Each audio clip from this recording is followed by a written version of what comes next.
France Maghreb 2. Bonjour à tous, ravi de vous retrouver. C'est parti pour votre talk de fin d'après-midi. C'est le grand forum jusque 18h30 sur France Maghreb 2 avec tout à l'heure le clin d'œil d'Amar qui nous emmènera en Espagne pour parler d'histoire avec Amar tout à l'heure, de télé dans sa question pour les programmes, de football aussi. Et puis avant cela le j'aime ou j'aime pas à découvrir tout à l'heure, ainsi que les coups de cœur de nos chroniqueurs qui sont avec nous aujourd'hui que je salue. Yasser Malek, délégué hospitalier. Salut Yasser. Salut Christophe, ça va? Ça va et toi? Alhamdoulilah. Akli Melouli, toujours adjoint au maire de Bonneuil. Comment ça va monsieur Akli? Ça va, et toi Christophe? Ça faisait longtemps. Bah oui, j'ai fait une petite pause là pour pas saouler nos auditeurs, auditrices. Il faut toujours se faire attendre. Et le Maghreb réuni aujourd'hui, l'Algérie et le Maroc, parfait, nickel. Il manque la Tunisie. Alors, exact. Et la Mauritanie. Elle est là dans l'équipe, hein. Parce que le royaume de Numidie est beaucoup plus large que le Maghreb, parce que avec la Libye, etc. Parce que il faut pas oublier quand même que il y a eu il y a une civilisation, la civilisation numide qui est antérieure à tout ça. Et donc ça allait jusqu'en Égypte avec la Mauritanie, une partie dans le Sahara, la Libye, etc. Donc c'est plus vaste que ça. Alors les coups de cœur, Yasser Malek sera lequel aujourd'hui? Coup de cœur, c'est les virades de l'espoir qui auront lieu ce week-end. qui auront lieu ce week-end, ce dimanche. Absolument. Monsieur Akli, pardon, on sera de la musique. On sent qu'il est pas très loin de ses racines là pour le coup. Oui, et puis parce que ça va avec le sujet où je parlais de David Tranchet sur les clés du débat, comment les débats se posent, et je pensais que ça allait dans la continuité, et en même temps c'est assez significatif de ce que l'on vit et de la discrimination et de l'assignation à résidence qui nous est faite. Donc il nous a donné les deux. Parfait Akli. Alors pour toi David Tranchet, mon cher ami Yasser? On va parler de vaccination. De vaccination, très bien. C'est cette période en même temps. Exactement. Voilà. Donc notre invité tout à l'heure, c'est un chanteur que vous connaissez peut-être pas. C'est un chanteur de Hanachid qui s'appelle Riyad Amani, qui vient de sortir son album. Et je précise que d'ailleurs, une des membres de la team du Grand Forum, Sabrina Artiste, a écrit donc une chanson en l'occurrence dans son album. On le recevra tout à l'heure. Vous savez, c'est quelqu'un absolument à découvrir, à écouter. Donc à partir de 17h, il sera avec nous. On aura aussi Yasser Louati, qui sera avec nous tout à l'heure pour nous parler de cet événement ce soir qui est donc dans le 20e arrondissement. Oui. À partir de 18h30, printemps de liberté, de fraternité. Ça démarre donc ce soir à 18h30 et Yasser Louati fait partie de ceux qui vont intervenir, donc il nous en dira un petit mot dans quelques minutes. Dans l'actualité, on va parler de cette phrase qui fait choc aujourd'hui dans l'actualité, cette référence aux Gaulois en parlant d'origine de la France, signé Nicolas Sarkozy. Alors il y a beaucoup de commentaires, hein. Ça a choqué beaucoup d'internautes. On en reparlera et on vous demandera votre avis, messieurs, et à vous, auditeurs, auditrices, bien sûr, au standard 08 92 23 99 50. Par mail aussi, lgf@francemaghreb2.fr, mobile répondeur 24h sur 24, 06 18 21 56 41, ainsi que sur la page Facebook. Vous pouvez réagir en instant T, n'hésitez pas, page Facebook France Maghreb 2, en vous rappelant que vous pouvez aussi retrouver les podcasts de cette émission sur la chaîne YouTube de France Maghreb 2, ainsi que les avis tranchés et coups de cœur de nos chroniqueurs. Dans l'actualité aussi, et donc les sujets que nous allons évoquer ensemble, un plan pour en finir avec la surpopulation carcérale. Le garde des Sceaux veut construire entre 10 et 16 000 nouvelles places dans les 10 ans à venir. Et puis nous reviendrons aussi sur ce rapport parlementaire sur l'abattage des animaux de boucherie, un rapport qui préconise notamment la surveillance vidéo généralisée dans les abattoirs. Nous y reviendrons donc tout à l'heure. Voilà autant de sujets qui vont nous intéresser. Mais messieurs, on commence comme d'habitude cette émission par le fameux zapping. Le zapping, les meilleurs moments qu'il ne fallait pas rater à la radio, à la télé et sur internet, nous emmène du côté de New York où avait lieu donc la 71e réunion des Nations Unies, Assemblée Générale des Nations Unies, où s'est exprimé François Hollande qui a exhorté les proches ou les soutiens du régime Bachar al-Assad à forcer la paix en Syrie. Le dernier appel que je veux lancer ici est peut-être le plus pathétique. Il concerne la Syrie. Cette tragédie syrienne sera devant l'histoire une honte pour la communauté internationale si nous n'y mettons pas fin rapidement. Alep est une ville aujourd'hui martyre, qui restera dans la mémoire des nations comme une ville martyre. Des milliers d'enfants sont écrasés sous les bombes. Des populations entières sont affamées. Des convois humanitaires sont attaqués. Des armes chimiques sont utilisées. Eh bien, je n'ai qu'un seul mot à dire. Ça suffit. Comme en février dernier, le cessez-le-feu n'aura tenu que quelques jours. Il aura volé en éclats dès le lendemain de son annonce, sans qu'on en connaisse d'ailleurs le contenu. Le régime est responsable de son échec et il ne peut pas s'exonérer sur des erreurs qui auraient pu être commises par d'autres. Et je dis à ces soutiens étrangers que chacun connaît ici qu'ils doivent forcer la paix. Sinon, ils porteront avec le régime la responsabilité de la partition et du chaos en Syrie. François Hollande à New York, et il n'est pas venu pour rien puisque avant cela il a été élu homme d'État de l'année pour le sauvegarde de la démocratie et le respect des droits de l'homme par une fondation américaine. Le prix lui a été remis des mains d'un rabbin. Écoutez sa réaction, et François Hollande parle en anglais, ça vaut le coup aussi. Mais au-delà de ma personne, en remettant ce prix, vous honorez la France inspirante, celle qui défend partout la liberté, la démocratie, les droits de l'homme. La France souffrante, celle qui a été attaquée cruellement par les terroristes, parce qu'elle incarne un mode de vie, une culture, une idée qui appartient à la France et au monde, l'idée du progrès et de la liberté. Cette idée-là, ici en Amérique, on la connaît, on l'a partagée à travers nos révolutions. Et ce sont les mêmes raisons pour lesquelles les États-Unis sont également frappés par le terrorisme. Encore ces derniers jours, vous l'avez rappelé, mais surtout le souvenir des attentats du 11 septembre 2001. Et je tiens en cet instant à rendre une nouvelle fois hommage aux victimes de ces attaques. C'était il y a 15 ans.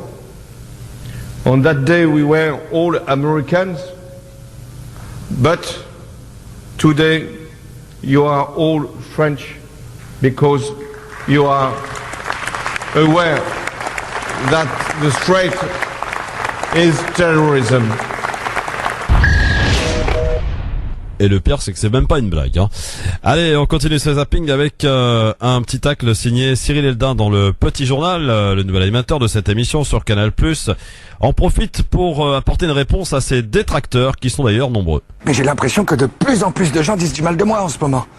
Mais au moins, grâce à eux, je ne suis pas paranoïaque pour rien. Oh, puis après tout, plus on a d'ennemis, je trouve, plus on est tranquille. Pour terminer ce zapping, un coup de gueule signé Alain Juppé. Il déclare en effet assez d'amalgame, assez de frénésie sur l'islam et l'intégration. Je n'accepte pas l'hystérie déraisonnable sur cette question de la relation avec les musulmans. Une enquête récente montre que les 2/3 d'entre eux sont prêts à respecter parfaitement les lois de la République. Assez d'amalgame, assez de frénésie sur ces questions-là. J'ai utilisé le mot accommodement raisonnable sans le faire mien. C'est un mot québécois, c'est pas un mot français. Et les Québécois n'ont pas du tout la même vision de la laïcité que nous. Alors arrêtons de soulever des querelles inutiles là-dessus. Je sais que la propagande de mes adversaires là-dessus est extrêmement efficace. Je veux, oui, ce qu'on vient d'entendre de mes adversaires, bien sûr. De votre adversaire, Nicolas Sarkozy. De certains de mes adversaires, oui, pardon. Voilà. J'ai dit que c'était des concurrents. Je retire le mot adversaire. Voilà pour ce zapping. Qu'est-ce qui a retenu votre attention, monsieur Akli et Yasser, dans ce zapping? Bon, au-delà de l'anglais et puis du discours un peu sur la Syrie, parce que si on en est là en Syrie, c'est parce que justement s'il va falloir qu'on se pose des questions entre les intérêts particuliers et l'intérêt des populations, parce qu'on a voulu aussi dans le même sens apporter la démocratie et la paix en Libye, en Irak, et on voit bien le résultat. On voit que les peuples, c'est pas ce qui intéresse les gens, donc il va falloir que sur la Libye on ait un peu plus de réserve, un peu de recul, et qu'on arrête de croire que on peut pas d'un côté déclarer des gens terroristes, de l'autre côté les armer l'armée pour je ne sais quoi. Enfin, il y a une schizophrénie. Et d'ailleurs, j'y viens, c'est parce que dans mon avis tranché, je vais en parler parce que là, je pense que ça relève plus de la psychiatrie. Il va falloir qu'à un moment donné, les gens, qu'il y ait une psychanalyse de groupe, c'est pas possible. Et ça rejoint aussi le coup de gueule de Juppé d'ailleurs là-dessus. Et puis moi, je voulais revenir sur le coup de gueule de Juppé. Effectivement, il a raison d'ailleurs sur ce rapport. Ce qui est assez drôle, c'est que on ne sait pas d'ailleurs si on aime le chocolat ou pas. Mais bon, bref, on peut faire de l'humour. Mais à la fin, les conclusions, c'est qu'il faut créer un secrétaire d'État, etc. T'as l'impression que les mecs, ils font des propositions de poste. Et c'est ce que je vois en ce moment actuellement. Il y a des gens qui défendent des choses. On a l'impression qu'ils le font par opportunité et par calcul, parce que franchement, c'est pas un secrétaire d'État qui va régler le problème des autres. Ça se saurait, voilà. Et moi, mais on va y revenir dessus. Donc, je voulais dire, ces choses-là ont tenu mon attention, parce que je pense qu'effectivement, et là, Juppé a raison. C'est pas moi qui le dis. Si Juppé le dit, qui est pourtant pas, on peut pas dire que ce soit un islamo-gauchiste, comme ils disent, pour disqualifier les gens qui ne sont pas d'accord avec eux. Effectivement, il serait temps que la mi-temps soit sifflée, quoi. Et moi, je pense que pour la présidentielle, il faudra créer une cellule de lutte contre le dopage, comme j'avais mis sur un statut, parce que je pense qu'il y en a qui vont dépasser le mur du son. Yasser. Écoute, moi je dirais juste que l'appel de François Hollande, c'est pas l'appel qui est pathétique, c'est lui, honnêtement. Et ce qui m'a fait rigoler, au-delà de son anglais, effectivement, qui est vraiment horrible à écouter, c'est le fait qu'il parle de la France comme un pays qui prône les libertés. Alors les libertés à l'extérieur, peut-être, et encore... c'est vraiment ironique, mais à l'intérieur du pays, on s'aperçoit que les libertés sont de plus en plus restreintes. Exactement. Ouais. Et puis après, Juppé, c'est pas mal ce qu'il a dit. Maintenant, je me méfie des politiques, donc je suis désolé, je peux pas être à 100%. T'en as un à côté de toi, alors méfie-toi. Oui, je sais. Je suis pas juppéiste. Oui, non. T'es un politique. Je sais. Oui, mais alors là, c'est là aussi où c'est assez intéressant le discours, Christophe. Quand on dit t'es un politique, les gens qui sont engagés, on les critique toujours parce qu'ils s'engagent. Le politique, ça veut dire quoi? Il y a les gens de parti et les gens qui sont politiques ont du sens. Et je crois qu'on est tous politiques. Faut arrêter parce que les gens disent moi je suis pas politique, mais il faut de la politique. C'est bon, je l'ai chauffé. C'est bon. Il est chaud là, il est chaud. Non, mais Christophe, mais je pense parce que c'est ce qui pose problème dans cette société. Moi je dis aux gens, si vous n'êtes pas satisfait de ceux qui vous représentent, engagez-vous et remplacez-les. C'est ça le problème, c'est que les gens vous disent moi je veux pas y toucher et c'est les premiers à aller courir derrière les politiques quand ils veulent des intérêts. Faut arrêter avec ce petit jeu pervers parce que c'est comme ça on arrive là où on est. Moi je pense que les politiques, il faut les réinterroger sur leurs vraies valeurs. C'est pas une tare d'être politique si on a des vraies valeurs. Ce qui est une tare, c'est de devenir partisan et d'être un homme d'appareil comme les gens qui sont dans le prosélytisme et qui ne sont plus en phase avec la réalité, avec leur société et avec les gens. Stop, monsieur Ackley. Merci, à tout de suite dans un instant. La pub, et on est de retour très vite. Non, il fallait le chauffer un peu. Hein. Il est pas loin l'allumage, l'ami Ackley. C'est pas un diesel. Hein. C'est parti direct. C'est un vrai Algérien. À tout de suite. Mais il y a ça. Et avant de commencer ce grand forum sur France Maghreb 2, on va retrouver un qui fait partie de la team du grand forum, monsieur Yasser Louati. Salut Yasser. Salut Christophe, salut tout le monde. Pour parler d'un événement dont vous nous avez parlé d'ailleurs régulièrement sur cette antenne, c'est donc le jour J pour ce fameux printemps de la liberté, de l'égalité, de la fraternité. Paris 20e ce soir avec ta participation. Alors présente-nous un petit peu donc cette grande soirée en perspective qui, je crois, démarre aux alentours de 18h30, c'est ça? C'est ça exactement, oui. Alors de quoi va-t-on parler? L'événement en fait fait suite au constat que tout le monde partage, la normalisation du racisme et particulièrement d'islamophobie, cette haine qui s'est complètement banalisée dans les discours publics, médiatiques et même dans la société de tous les jours. Après le lancement du printemps républicain qui n'était en fait on va dire un apparat de gauche pour les thèses les plus xénophobes, les plus islamophobes, les plus identitaires et les plus archaïques pour la France de 2016, il y a eu le passage de Manuel Valls où il faisait carrément l'apologie d'une France de l'exclusion. Aujourd'hui, on s'est dit stop, il va falloir maintenant répondre. On ne peut plus constamment dire c'est pas juste, c'est pas bien. Donc maintenant, il y a une initiative qui a été lancée par l'association Al-Sir à Paris 20e que je salue chaleureusement, c'est sa présidente Lamia Guéné. Maintenant, il a fallu mettre en place une initiative qui parte du bas vers le haut. Donc ça inclut des universitaires, des militants des droits de l'homme, des chercheurs, des acteurs de la société civile pour faire émerger une parole antiraciste inclusive et surtout pour contre-attaquer sur le terrain des idées, à savoir ne plus laisser le terrain vide pour aussi bien les groupes de pression tels que le printemps républicain ou bien la sphère fasciste qui maintenant se manifeste vraiment sans complexe et sans timidité. Donc le rendez-vous est donné aujourd'hui pour qu'on puisse non seulement tenir un discours cohérent, un discours unitaire, mais pour rejeter cette entreprise de faire dominer une identité sur les autres, mais plutôt pour faire émerger une identité partagée pour une France apaisée. Rendez-vous donc ce soir à 18h30, c'est ouvert au public, hein, Yasser? Oui, c'est ouvert au public, donc ils peuvent se présenter à l'entrée. Bon, c'est pas moi qui vais la tenir, vous pouvez imaginer. Oui. Mais en tout cas, je salue ceux qui aimeraient venir, ne serait-ce que pour une partie de la soirée, ou pour ceux qui viendraient de 18h30 jusqu'à la fin. Alors c'est Paris 20e, peut-être l'adresse serait utile, peut-être pour s'y rendre? Alors, c'est l'espace Confluence à Paris 20e, métro Philippe Auguste. Très bien, et on compte sur tous nos auditeurs qui souhaitent en plus rencontrer Yasser Louati puisqu'il doit y participer, et ainsi vous pourrez échanger avec lui. Merci beaucoup Yasser, à très vite et bon courage pour ce soir. Merci Christophe, merci à tout le monde. Voilà, l'ami Yasser Louati évidemment, qui sera donc ce soir dans le 20e arrondissement de Paris. Rokhaya Diallo, qui devait participer à cet événement ce soir, a annulé sa participation. Bon, on n'en connaît pas les raisons. Voilà, c'était la petite info à savoir, à connaître. C'est bien de telles initiatives, non? Pour parler d'un sujet évidemment qui est d'actualité, bien sûr, de tout ce qui est islamophobie, de tout ce qui est focalisation finalement envers une communauté, et puis essayer d'organiser des événements de ce type à travers le territoire pour que les débats se fassent, et que peut-être que ça va permettre une organisation aussi future pour cette communauté qui est en mal de représentativité. Qu'en pensez-vous, messieurs?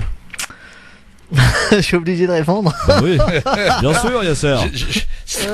On est deux, on est obligé de répondre. Écoute, on va dire qu'il en faut. Il faut ce genre de rassemblement. Mais t'as pas l'air convaincu, hein. Mais je suis pas convaincu de tout. Je suis pas d'accord avec tout. Voilà. Je suis pas d'accord avec tout le processus. Moi, je l'ai déjà dit. L'islamophobie, je supporte pas ce nom-là, j'ai pas envie de l'utiliser, et je pense qu'il y a d'autres moyens de faire les choses. C'est nécessaire, mais il n'y a pas que ça. Et moi, je préfère faire autre chose, c'est tout. Voilà. Donc, je suis pas à 100% d'accord. Je vais pas mentir. Clé, tu partages ou pas? Alors, ce que dit Yasser est important, parce que si on est dans la démocratie, il faut entendre un peu.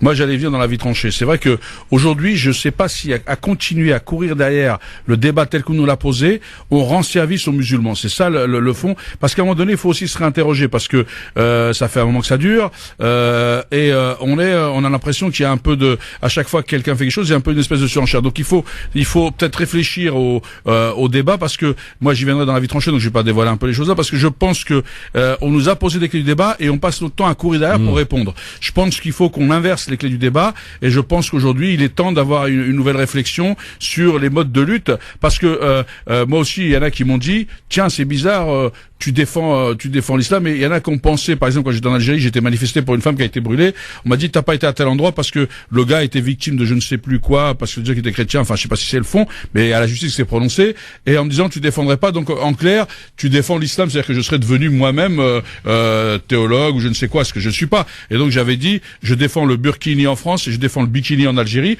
parce que je défends le droit à chacun de s'habiller comme il veut. Donc je pense qu'il faut faire attention, parce qu'on est en train de mettre des gens dans des cases, on est en train d'enfermer des gens, et quand on enferme les gens, il n'y a plus la passerelle du débat, du dialogue, et donc on n'est plus dans le vivre ensemble et dans le construire, on est un peu dans des replis, dans le conflit, et qui me paraît peut-être de revisiter nos logiciels. Parfait, messieurs. Bah, puisque t'en parles, on va y aller. C'est parti pour les avis tranchés. 5,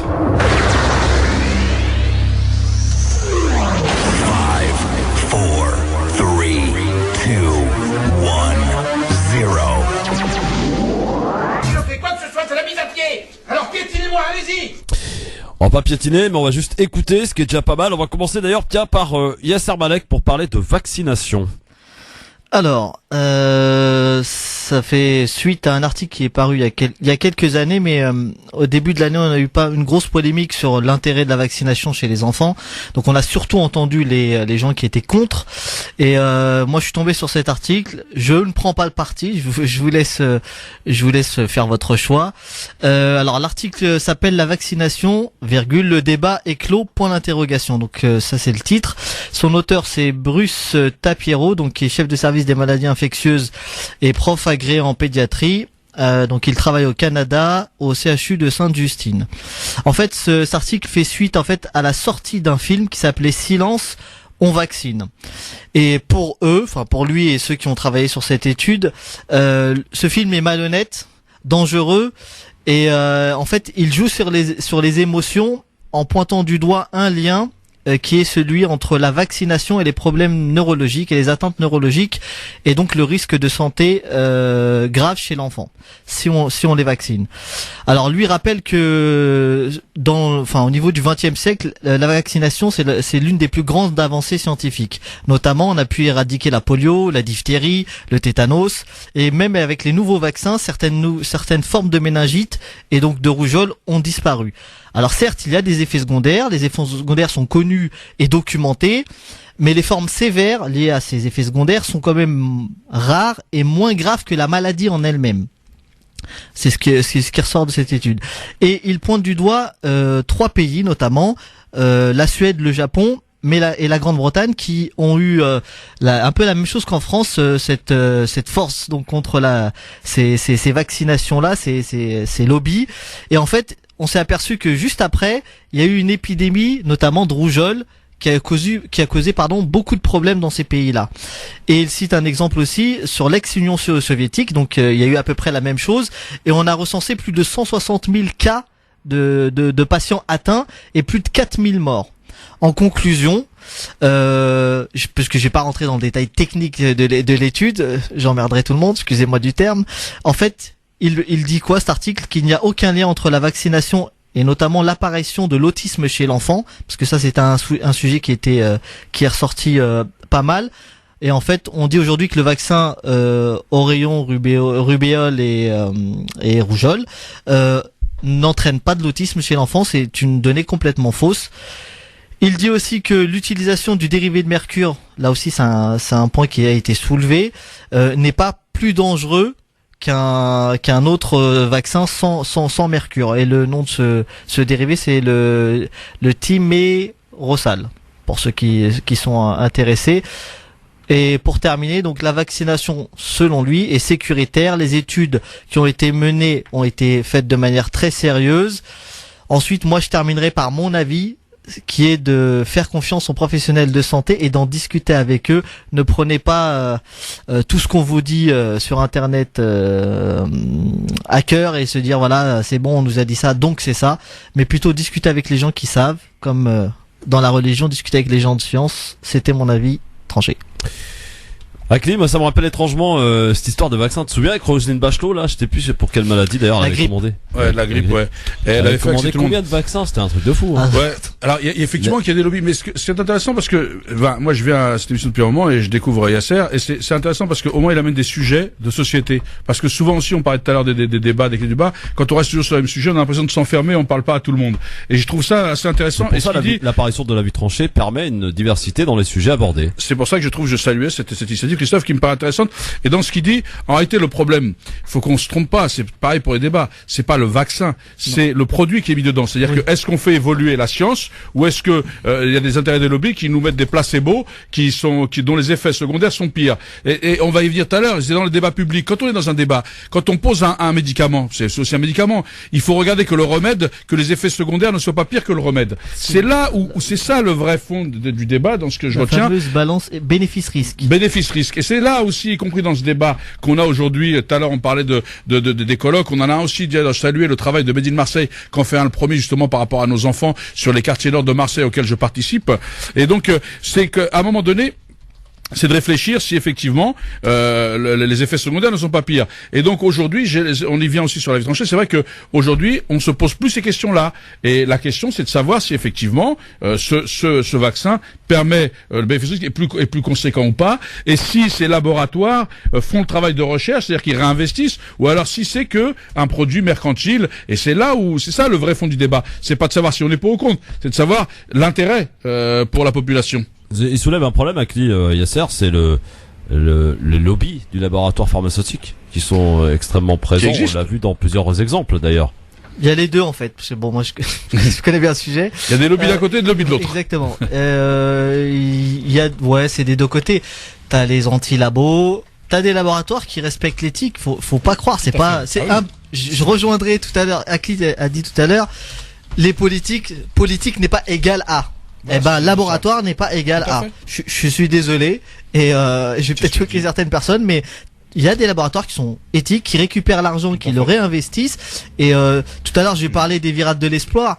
Mais si on parle juste de la mucoviscidose, sans les laboratoires, il y a à peine 70 ans, les enfants mouraient en moyenne à 18 ans.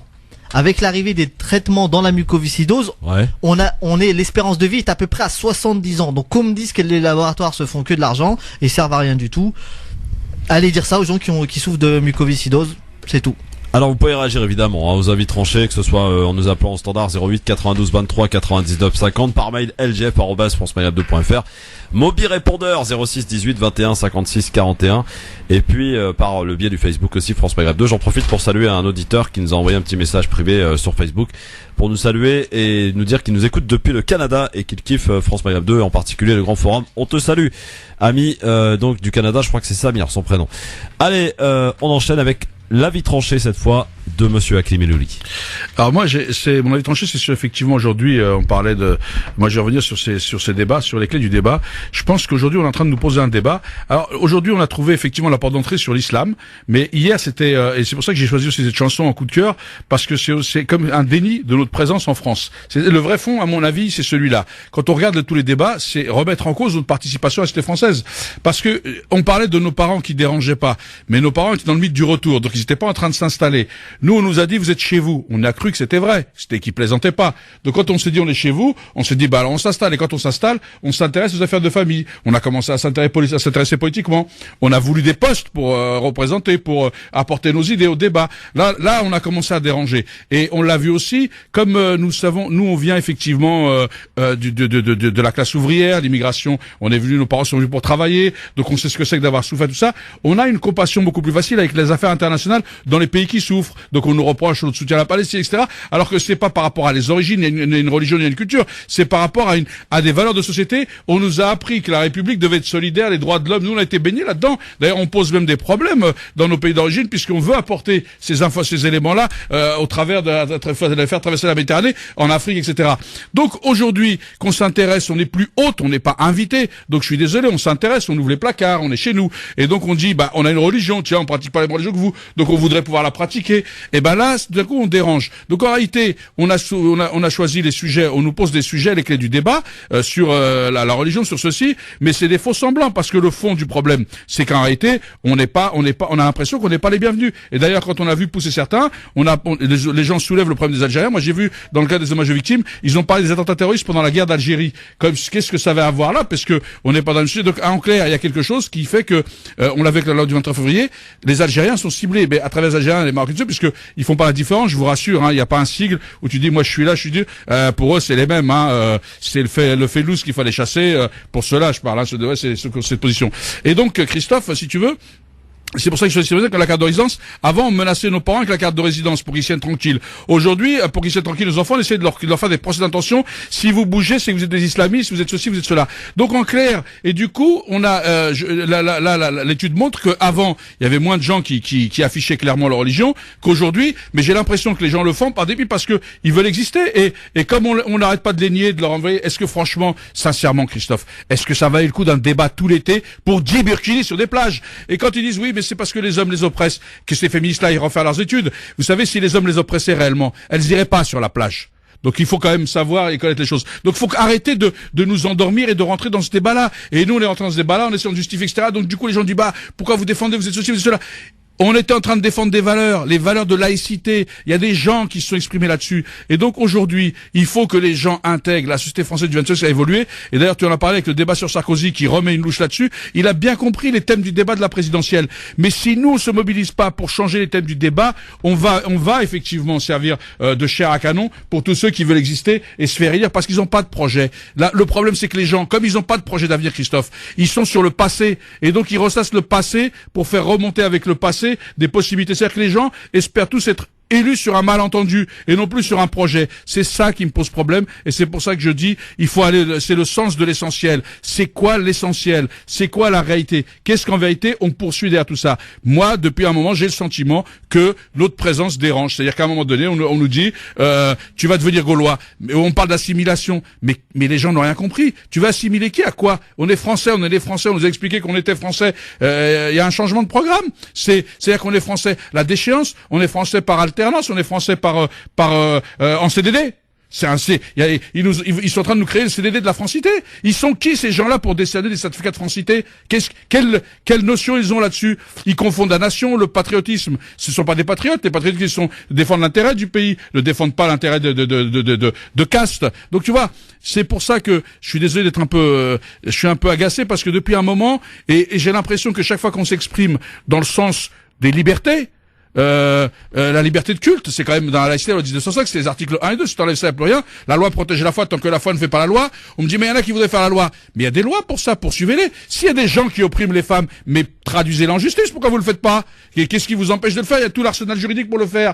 Donc, j'ai l'impression qu'on est en train de nous amuser, mais et c'est pour ça que quand la RSR disait ça, je dis, ça m'a fait tilt dans ma tête parce que je me suis dit, tiens, c'est vrai qu'il soulève un truc qui est important. Est-ce qu'on n'est pas en train aussi de rentrer dans la souricière dans laquelle on veut nous emmener? Hakim Elouli pour son avis tranché. Yasser, une petite réaction peut-être? Écoute, je partage l'avis de mon confrère Akli parce que je pense qu'aujourd'hui on se trompe de débat, on se trompe notre réaction, elle est pas bonne. Je l'avais déjà dit il y a quelques temps dans les premières émissions du début de l'année. Pour moi, notre réaction est mauvaise. On rentre dans le jeu on essaye c'est à qui criera le plus fort, à qui dira qu'il est plus victime que l'autre. C'est tiens, il faut leur rentrer dedans. Mais on se trompe en France. Il y a d'autres problèmes beaucoup plus graves que ça. Il a dit tout à l'heure 10 burkinis. Et moi je leur dis, il y a un gros problème en France. Il va dire mais on veut interdire 10 burkinis. Et 4 millions de chômeurs. Il y a 4 millions de chômeurs. Et je dis de l'autre côté à ceux qui passent leur temps à pleurer, combien de musulmans, d'accord, combien de musulmans en France vont sortir cette année encore, médecins, chirurgiens, ingénieurs, certains vont créer des boîtes, certains vont juste naître. Combien? Est-ce que par rapport à 10, est-ce qu'on va se prendre la tête sur ces 10 là, on va rester toujours sur le problème du burkini, sur le problème de l'islamophobie dont on parle tous les jours et honnêtement moi ça me gave.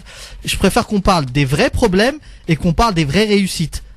C'est tout. Donc je suis tout à fait d'accord avec lui. Et notamment le petit passage sur on va à l'étranger, on vient avec notre bagage français pour essayer de ressortir le côté social de nos pays d'origine. Et c'est vrai que quand on va là-bas, on leur dit mais pourquoi vous faites pas ça? Mais tiens, ces conditions-là sont scandaleuses. Comment ça se fait que vous avez pas accès aux soins? Et on est là, on veut ramener notre côté social français, ce qui prouve que vraiment on est plus que j'ai pas été ça. C'est une plaisanterie, mais on est plus qu'intégré.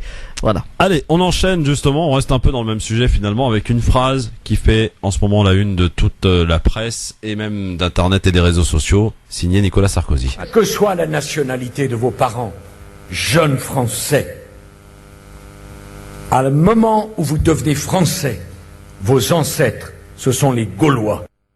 Vos ancêtres, ce sont les Gaulois. Signé Nicolas Sarkozy. Pas mal. Avant de commenter, messieurs, je me suis amusé, on a replongé un peu dans les archives. Je suis remonté en 1987, où François Mitterrand parlait du même sujet, mais avec un peu plus de diversité. Écoutez. Ouais. Nous sommes français, nos ancêtres les Gaulois, un peu romains, un peu germains, un peu juifs, un peu italien, un peu espagnol, de plus en plus portugais, peut-être, qui sait, polonais. Et je me demande si déjà nous ne sommes pas un peu arabes. Voilà, ça c'était en 87, signé François Mitterrand, messieurs. Bah il a tout dit, tout dit. C'est autre chose. Voilà. Non mais Christophe, ce que ça montre, moi ce qui me gêne aujourd'hui, c'est pas d'entendre tous ces excités là qui viennent nous stigmatiser, insulter, créer la tension entre les Français. Moi ce qui me gêne aujourd'hui, c'est de pas entendre ces intellectuels qui eux devraient s'exprimer. Leur silence est coupable. Est-ce qu'il y en a des intellectuels? C'est ça que je vous pose la question. On en a eu en France. Et Mitterrand fait partie de ces hommes politiques. Tout à l'heure on parlait de trucs. Moi je sais pas ma tasse de thé, je suis rocardien. Mitterrand sur l'Algérie, il a un passé, etc. Mais au-delà de ça, son discours montrait qu'il avait quand même saisi, au-delà de l'orateur, il a saisi la France du XXe siècle. Quand tu dis Gaulois, vous savez d'où ça venait, c'est un petit coin en France, hein. La France, il y avait, en Normandie, il y avait la Normandie, ils sont pas Gaulois, les Arvernes, en Auvergne, les Bretons. Comment? Les Hongrois, est-ce qu'ils sont Gaulois? Ouais, ils sont pas plus Gaulois que les... Non, mais attends, c'est ce qu'il est en train d'expliquer. Les Catalans, les Occitans et tout ça, les Basques, ils sont pas Gaulois. Ouais. Donc la France, c'est aussi ça, c'est cette diversité. Donc ce garçon ne connaît pas effectivement sa géographie et son histoire dans les deux cas. Et le plus grave, Christophe, c'est que en réalité, lui en faisant ça, il est en train de jouer sur les mécanismes que je vous ai dit tout à l'heure. C'est-à-dire qu'il est en train d'activer pour essayer de fédérer tous ces aigris, ces frustrés, ces nostalgiques de l'Algérie française, de l'Afrique, de papa et tout ça. C'est cela qu'il essaie de fédérer. Et lui, c'est logique. Et c'est vrai que du coup, on réagit. Mais la question, c'est que parfois certains réagissent sans connaître aussi l'histoire et la géographie. C'est ça le problème. Et donc je pense que d'abord, on connaît le personnage. On connaît la provocation. On sait que dès qu'il aura passé la primaire, il va tenir un discours large. Il va dire qu'il s'est trompé, qu'il aimait. Il a même, vous savez qu'à une époque, il avait même voulu revenir sur la double peine. Le problème, c'est ce genre de personnage politique qui pose problème aujourd'hui. C'est-à-dire qu'un jour sur deux, ils disent tout et son contraire. Donc un jour sur deux, vous pouvez être d'accord avec eux. C'est ça le problème. C'est qu'ils n'ont plus de colonne vertébrale. Ce qui manque aujourd'hui dans ce pays, c'est des politiques avec une colonne vertébrale. C'est les Jaurès, les Briand, tous ceux qui avaient un fond, qui avaient des valeurs et qui étaient. Bah oui, ce que je dis, on en est loin. Et ceux qui avaient effectivement des valeurs, on pouvait être d'accord ou pas d'accord avec eux. Ils n'ont plus de conviction, selon toi, Akli, les hommes politiques d'aujourd'hui? Ils n'ont plus de conviction. Il y en a qui ont des convictions. Le problème, c'est qu'aujourd'hui, il y en a qui se sont installés, une oligarchie qui s'est installée et qui empêche l'émergence de tous ces politiques. Et regardez la différence qu'il y a entre les politiques qu'on voit aujourd'hui au niveau national et les élus locaux. On voit quand même bien des gens plus sensibles à la truc. D'ailleurs, je me souviens de l'élu de Boussy. Non, pas du tout. Non, il a raison à ce niveau-là. Je me souviens du maire de Boussy-Saint-Antoine. Oui. Quand on lui a dit, vous les vouliez les Arabes, vous les avez, les réponses qu'il a faites sont éclairantes. C'est-à-dire, c'est quelqu'un qui dit, mais madame, vous mélangez tout. D'ailleurs, Boussy-Saint-Antoine qui va porter plainte contre les deux individus, vous savez, qui ont voulu commettre en tout cas des attentats à la gare de Boussy-Saint-Antoine. Ça a été annoncé aujourd'hui. Non, mais ça c'est après, mais la réaction du maire à la population qui lui disait, vous les avez voulu, c'est de votre, enfin, qui voulait s'en prendre à l'ensemble. Vous voyez, le problème, c'est que du coup, aujourd'hui dans cette société, comme ces gens-là prennent comment dirais-je, des éléments, des éléments et des cas isolés, prennent un truc pour justifier une théorie. C'est là où c'est dangereux. Du coup, on a l'impression qu'une personne sur 1 million qui ferait une erreur, parce que ça arrive dans la société, on a tous des fois on commet des fautes, on commet des délits, il y a des lois pour les poursuivre, mais ça n'a rien à voir avec l'origine. Ça, c'est effectivement, heureusement que tous les gens pauvres ne deviennent pas des voyous. J'en profite aussi pour vous rappeler qu'on a appris ça en fin de matinée, c'est le placement en garde à vue de Jean-Marc Morandini, animateur dans l'affaire des castings. Il est donc officiellement en garde à vue. Alors il croit bon de rajouter à sa demande. Bon, écoutez, affaire à suivre. Ça sent mauvais pour lui quand même, hein. À tout de suite. Le grand forum avec toujours Akli Melouli qui est avec nous, toujours adjoint au maire de la ville de Bonneuil, ainsi que Yasser Malek, délégué hospitalier avec nous pour discuter, échanger de l'actualité. Est-ce que vous trouvez justifié le fait que tout le monde s'en mêle et y va de son petit cours d'histoire par rapport à la phrase de Sarkozy, qui n'en est pas à sa première provocation? Donc finalement, est-ce que c'est de lui accorder beaucoup de crédit finalement que de remettre ça sur le tapis et de parler que de lui? En fait, c'est peut-être ce qu'il cherche, non? Vous trouvez pas? C'est une perte de temps, franchement. C'est à chaque fois qu'il parle, il va sortir une connerie, il va aller dans l'escalade de la connerie. Si on tous les jours on va être obligé de dire bah tiens il a dit ça, il a fait ça. Enfin franchement au bout d'un moment faut arrêter, faut le laisser. Il veut gagner les élections, les primaires en premier lieu. Aujourd'hui, comme l'a dit Akli, il y a pas de programme, donc on va être élu par rapport à un seul axe de com. Les musulmans, basta, on le sait. Il fait ça pour ça, donc je vois même pas pourquoi on est choqué. Honnêtement, moi je suis pas choqué. Qu'il dise une connerie, qu'il en dise 50, c'est pareil. On l'a vu pendant le débat télévisé. Il a fait qu'esquiver, que sortir des conneries de je ne sais où et je te serre la main et ceci et cela. Il veut gagner sur ça, c'est tout. Et je le rappelle, dans les années avant 2000. On a tapé sur les banlieues. Tout le monde tapait sur les banlieues. C'est tout. C'est tout. C'est juste histoire de gagner les élections. Donc il y a rien de nouveau. Franchement, faut passer, faut laisser tomber. On accueille Milo qui est avec nous au standard et qui souhaite apporter aussi sa petite pierre à l'édifice. Bonjour Milo, bonsoir. Bonjour à tous. Azul Milo, Azul. Azul Flaouen. Je voudrais poser une question à M. Milouli. Tout à l'heure, il a fait un peu allusion à la personne qui a été condamnée en Algérie à 3 ans de prison parce que sur les services sociaux, il s'était déclaré chrétien. Donc, est-ce qu'il peut nous en parler voilà. Ah, vous en parlez? Alors malheureusement non, parce que je connais pas le sujet. Je sais qu'apparemment dans ce qu'il disait pour l'inculpation, c'est qu'il aurait tenu des propos injurieux, provoquant par rapport à l'islam. Il a tenu des propos effectivement, voilà. Donc, comment on appelle ça, blasphématoires absolument, envers la religion et envers le prophète. Voilà. Et comme vous le savez, l'islam et la religion d'État en Algérie, c'est pas les mêmes règles de laïcité qui s'appliquent en France. Ouais. Ceci dit, prendre 3 ans de prison pour du blasphème, ça fait beaucoup. Ça fait un peu beaucoup quand même. Ouais.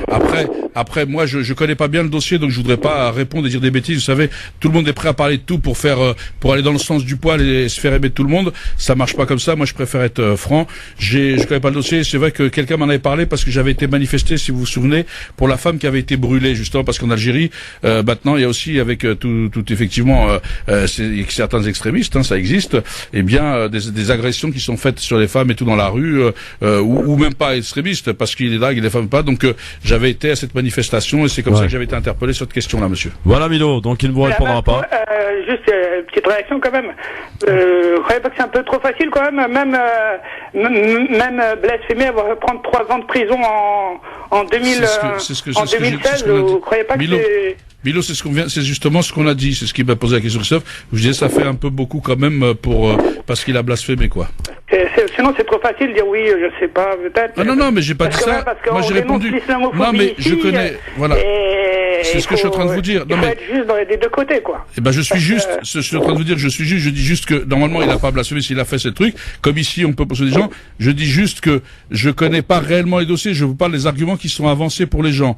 Et quand Christophe m'a dit, tu penses quoi? Je dis, c'est vrai que 3 ans pour truc, à la rigueur, les gens peuvent se tromper. Faut pas non plus tomber dans les excès. Il a le droit de ne pas être musulman, il a le droit d'être chrétien, il a le droit de vivre, quoi, ce que je défends partout. Et en plus, la notion du blasphème ici et là-bas, c'est pas tout à fait la même. C'est ce que j'ai expliqué parce que. On peut dire une petite chose et prendre c'est ce qu'on a dit. Du blasphème. Donc, voilà, c'est parce que c'est un État, parce que la religion, c'est une religion d'État.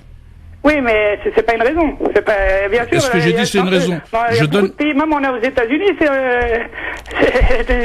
Milo, c'est ce qu'il a expliqué à Clé, et c'est ce qu'il a expliqué à Clé sans donner son avis, et d'ailleurs parce que sur le fait qu'il ne maîtrise pas et connaît pas forcément le tenant et les aboutissements. Si après on dénonce l'islamophobie. Non mais ce que j'ai dit, Milo, là ce que vous dites vous avez votre point de vue. Peut-être que ce garçon est militant politique, je connais pas le fond du dossier, c'est de ça que je parlais. Je finis. Non mais attendez. C'est ce qu'on a dit, c'est ce qu'on vient de dire. Si vous avez écouté, j'ai dit que c'est toujours difficile. Mais j'ai l'impression que bon, je sais pas, comme ça. Non, j'ai pas dit ça. J'ai dit, vous m'avez dit, écoutez, je réponds, Milo. Vous m'avez demandé de parler du sujet. J'ai dit que le sujet, je le connaissais pas bien. On m'avait interpellé là-dessus. D'accord. Voilà.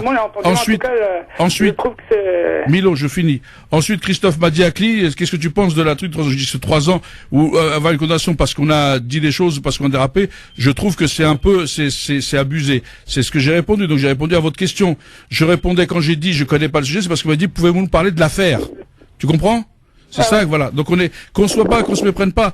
Pour moi, ce que je disais tout à l'heure, je défends le burkini ici et le bikini en Algérie. C'est-à-dire que pour moi, je ne fais pas de 2 poids 2 mesures dans ce que je suis en train de dire. Il est tout à fait d'accord avec vous. Voilà, mais avec les réserves. Bon, Milo, merci. À bientôt. Au revoir. On a bien compris, donc fallait pas rigoler, donc avec Milo. Merci d'être avec nous. On va revenir à la politique dans un instant, mais pour l'heure, c'est l'heure d'accueillir notre invité.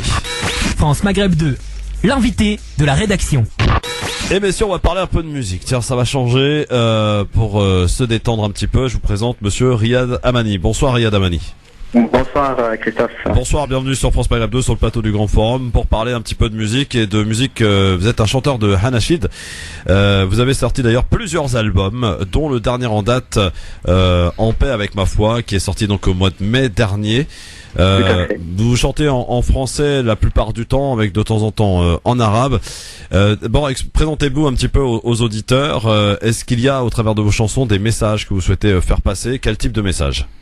Oui, justement par rapport à ce qui se passe en ce moment, le message fort que j'essaie de faire passer à travers le chant, parce que 95% de mes textes sont en français, c'est de dire que par rapport à ce qui se passe en ce moment autour de l'islam, finalement, dire qu'il faut arrêter de faire tous ces amalgames, mais en me reposant sur un message qui est simple et qui repose sur les valeurs universelles de notre religion, les valeurs universelles que mes parents m'ont inculquées, parce que voilà, moi je suis né à Nice, je vis à Nice actuellement, et j'essaie d'aborder plusieurs thèmes de manière toujours très pacifique, avec un style à la fois apaisant. Il y a de la spiritualité, mais il y a aussi beaucoup de solidarité, il y a les valeurs famille qui sont rappelées. Voilà, donc c'est vraiment un message universel pour dire stop un peu aux amalgames et pour dire oui aux valeurs qui nous permettent d'avancer tous ensemble, de savoir vivre ensemble, la tolérance, etc. Donc c'est des valeurs que je défends énormément à travers un style qui peut être très atypique. Voilà. Est-ce que c'est compatible le fait de chanter, d'être chanteur Hanachid et de chanter en français? Parce que je me souviens, fut une époque, il y avait le groupe Le Silence des Mosquées, qui bien faisait aussi dans ce domaine. Ils avaient été extrêmement critiqués par certains en disant oui, vous avez un petit peu simplifié ces musiques interprétées par de grands chanteurs arabes. Que répondez-vous à ceux qui disent on chante qu'en arabe, un point c'est tout? En fait, moi je pars du principe que l'art, quel qu'il soit, il dépasse les frontières, il est il a de multi-nationalités.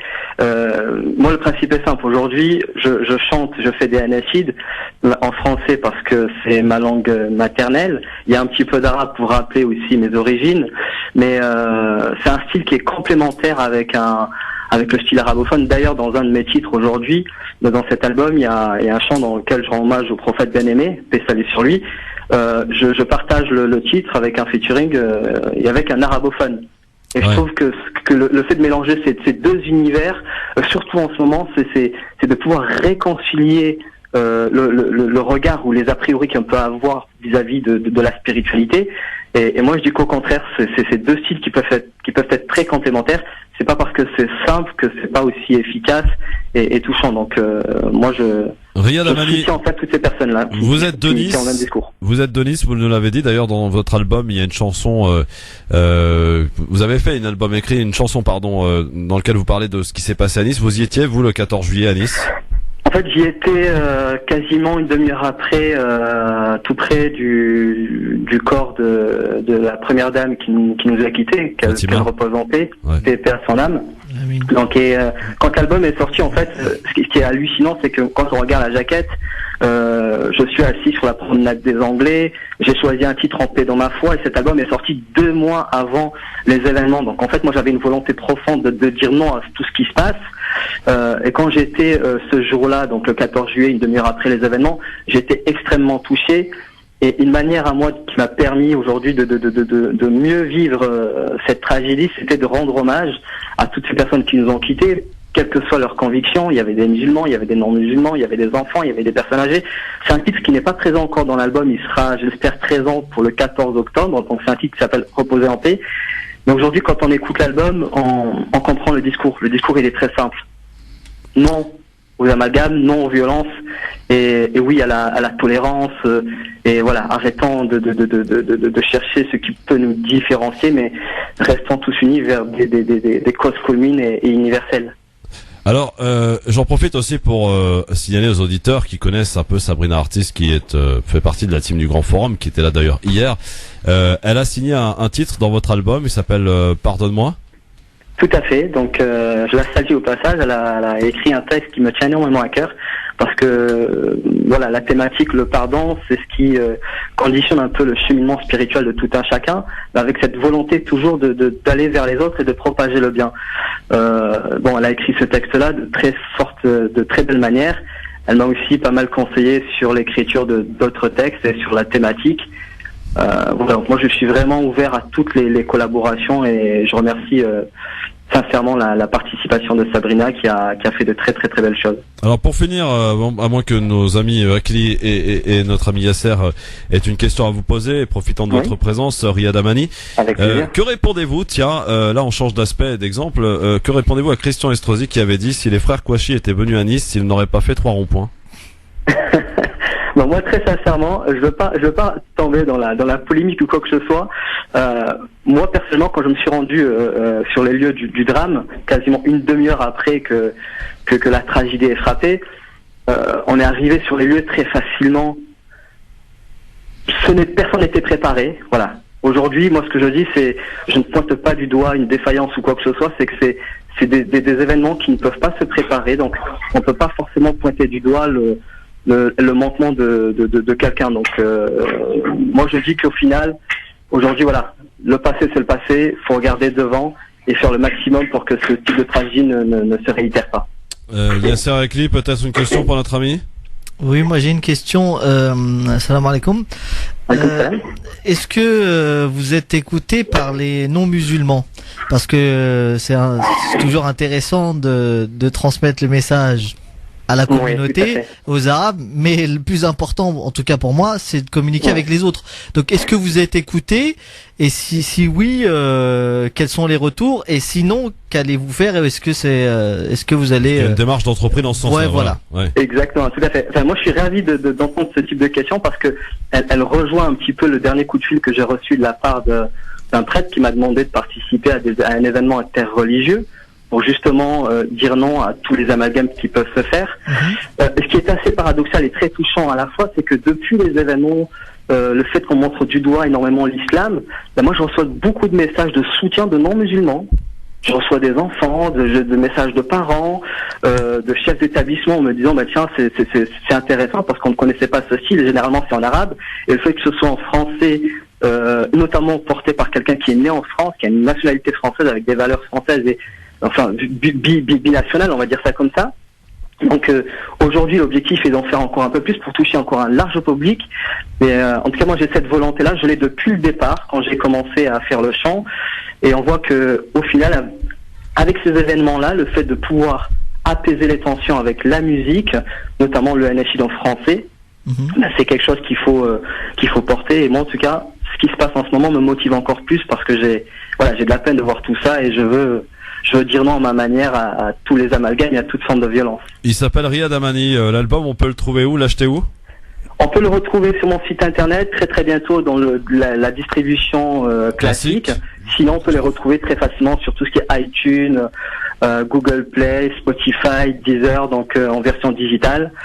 Et très prochainement, pas mal de clips pour justement valoriser le comportement que l'on a tous pour construire quelque chose qui tourne autour du vivre ensemble et la tolérance surtout, Inch'Allah. Très bien. En tout cas, on a hâte. Alors, est-ce qu'il y a peut-être dernière question?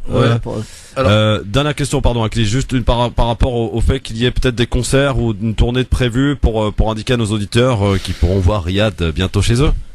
Tout à fait. Donc là, je prévois de faire un événement pour le mois d'octobre du côté de ma ville, donc sur Nice. Ouais. Fin octobre, je serai du côté de la Suisse. J'y retourne parce que j'y étais la semaine dernière. Et en fait, là, le projet, c'est de dire que pour 2017, faire le maximum d'événements pour faire en sorte que le message que je porte, qui est très simple, je suis en paix dans ma foi, donc n'ayez pas crainte, n'ayez pas peur de moi, faites-nous confiance, vivons tous ensemble. Voilà, faire en sorte que la musique, le chant, l'art puisse porter un message qui est simple et qui tourne autour d'une phrase qui est simple, c'est en paix dans ma foi. Et puis la musique a lucé les mœurs, à clé. Oui, moi je voulais le féliciter parce que j'écoutais le discours.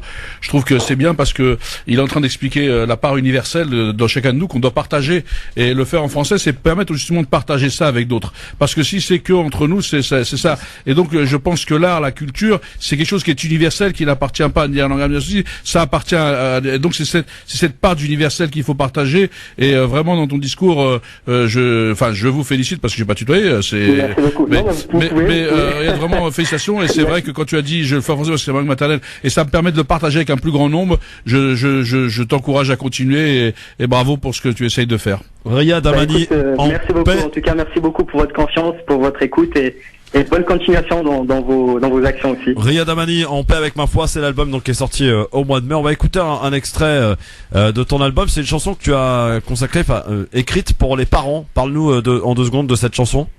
En fait, c'est une chanson qui me touche énormément beaucoup parce que quel que soit l'événement dans lequel j'ai participé, événement interreligieux, événement où il y avait que des musulmans ou événement où il y avait des non-musulmans uniquement, c'est des valeurs l'universel. Et moi aujourd'hui, si j'arrive à entreprendre tout ce que je fais, c'est surtout grâce à mes parents qui m'ont inculqué des bonnes valeurs qui me permettent d'être un bon citoyen, etc.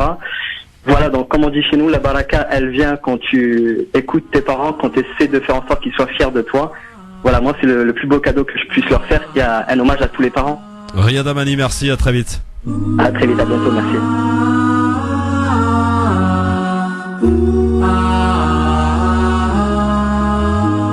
Toutes ces années plongées dans l'obscurité, ô très chers parents, je vous manquais de respect.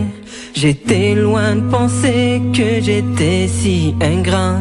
Vous n'avez jamais cessé de prier pour moi.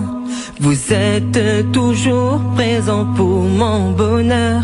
Et vous n'êtes jamais absent dans mes douleurs.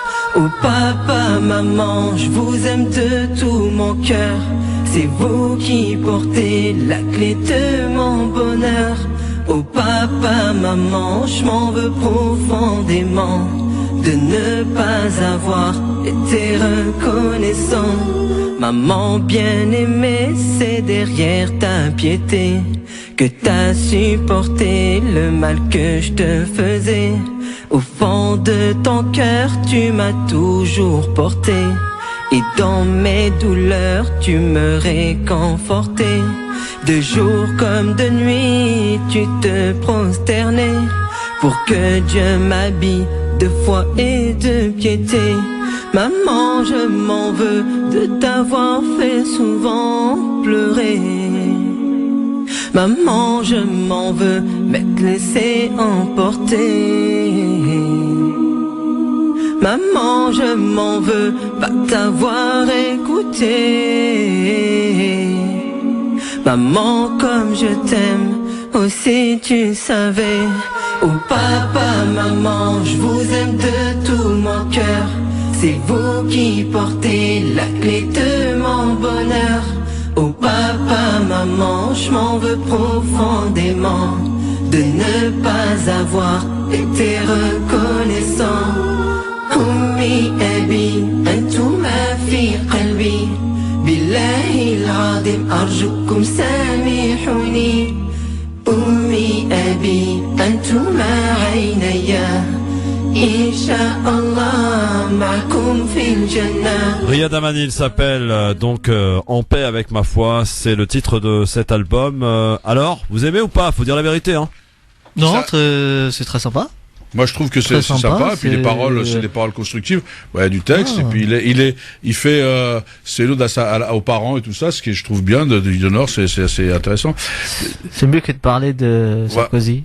Ouais, c'est plus, voilà. C'est sûr, c'est un autre registre, mon cher Abi Yasser. Non, mais je te le dis, tu vois, je préfère écouter ça. Ah, Christophe, là, tout à l'heure, par exemple, ce que je disais, parce qu'Yasser a voulu couper court avec le gars. Le gars, par exemple, la personne qui vous appelait, que je connais pas, Milo, qui est, je sais pas c'est le fond de sa pensée.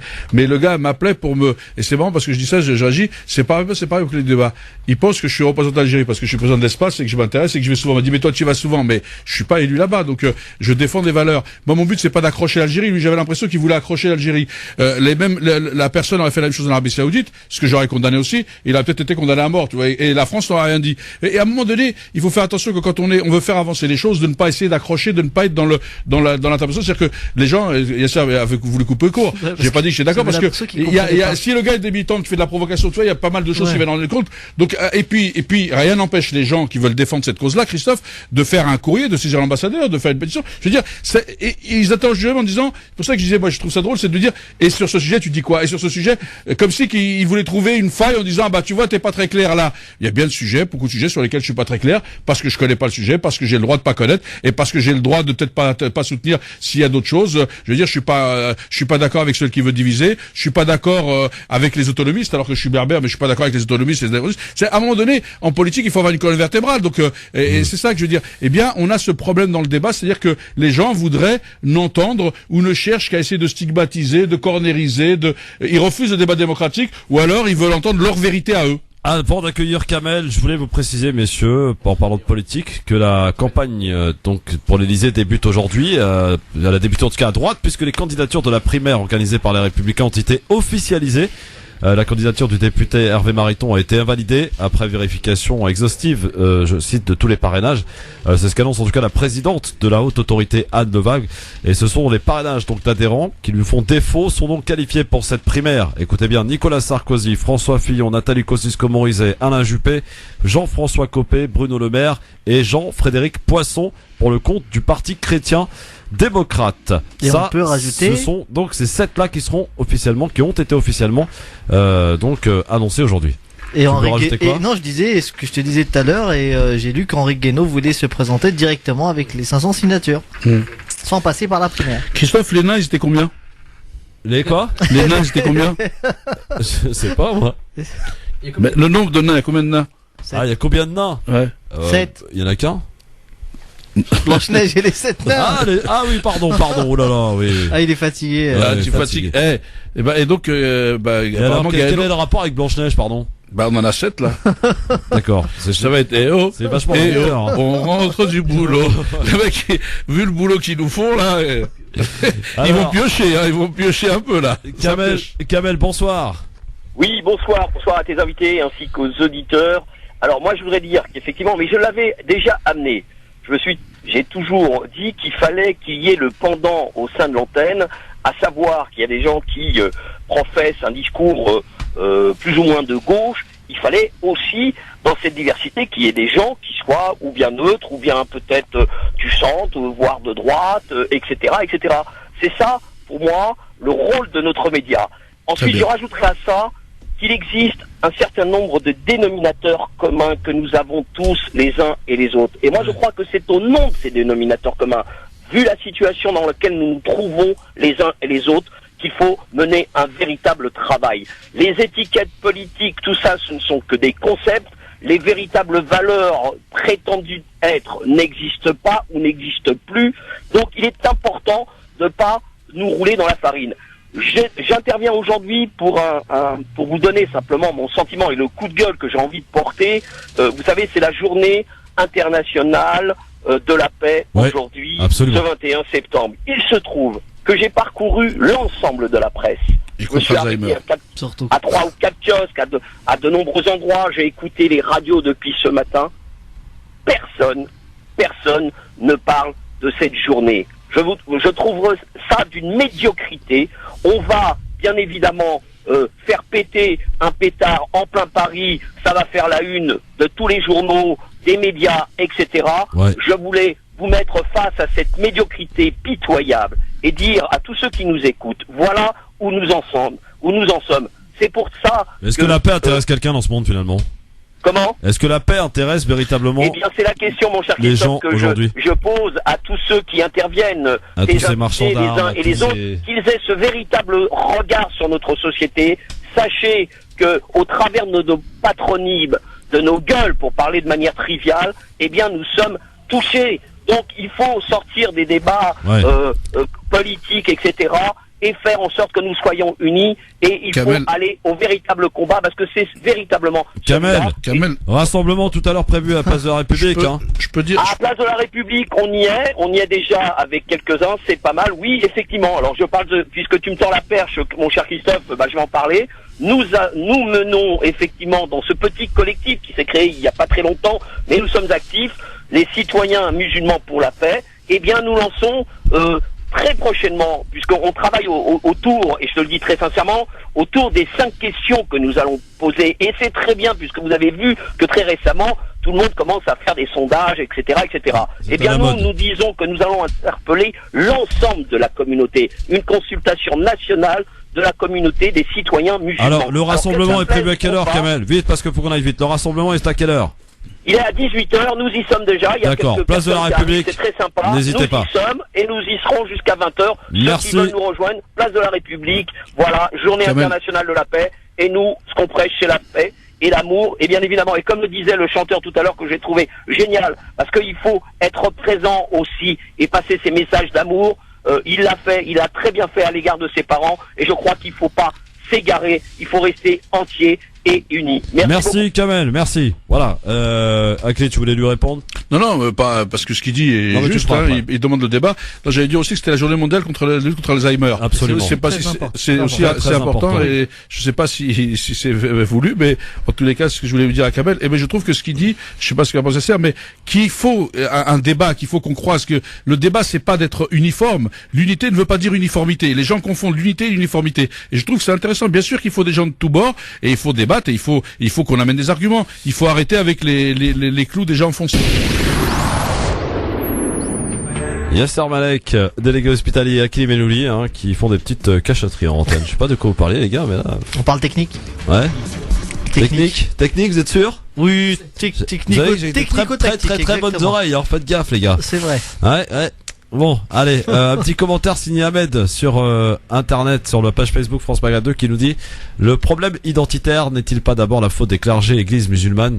Oui, c'est ça. Oui, les églises musulmanes qui communautarisent, c'est ce que nous dit Ahmed, en tout cas communautarisent donc les musulmans avec cet islam identitaire, vestimentaire et halal. Il pose la question. Mais non, ça n'a rien à voir. Déjà, église musulmane, je comprends pas trop pourquoi utiliser ce terme-là. Ensuite, si on parle donc du côté un peu plus extrémiste de la branche, c'est un courant de pensée. Il y a des savants, il y a des écrits, les gens suivent. C'est pas nouveau, ça date pas de maintenant, sauf qu'il y en a peut-être de plus en plus. Ouais, effectivement, il y en a plus qu'avant, ils sont un petit peu plus visibles, mais ça n'a rien à voir avec les mosquées ou avec les églises musulmanes. Enfin, j'ai pas trop compris le rapport.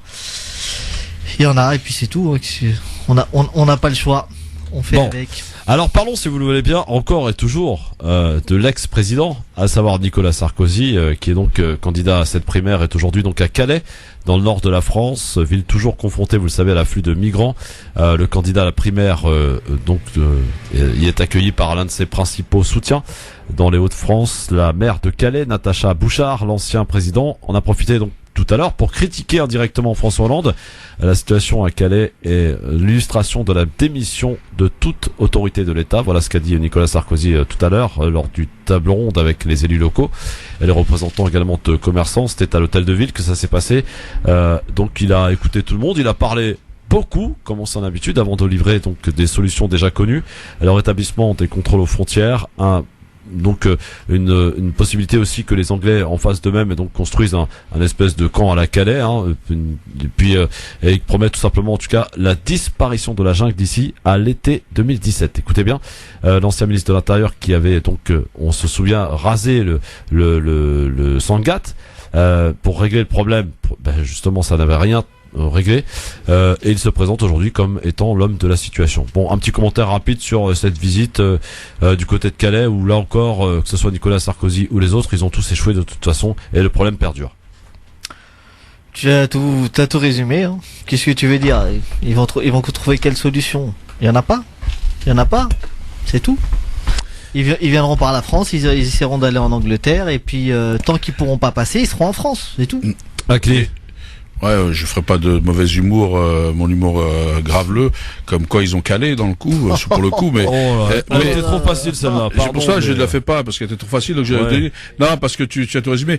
Moi, à mon avis, de toute façon, le problème qui se pose, c'est la question de l'asile et de l'accueil, justement, en Europe, et de revoir les lois, parce qu'aujourd'hui, on crée aussi des clandestins, donc les gens qui peuvent plus ni sortir ni rentrer, ce qui pose des problèmes, ce qui coûte, alors que les gens, s'ils pouvaient travailler, ils cotiseraient aussi, ils participeraient à l'effort national et tout.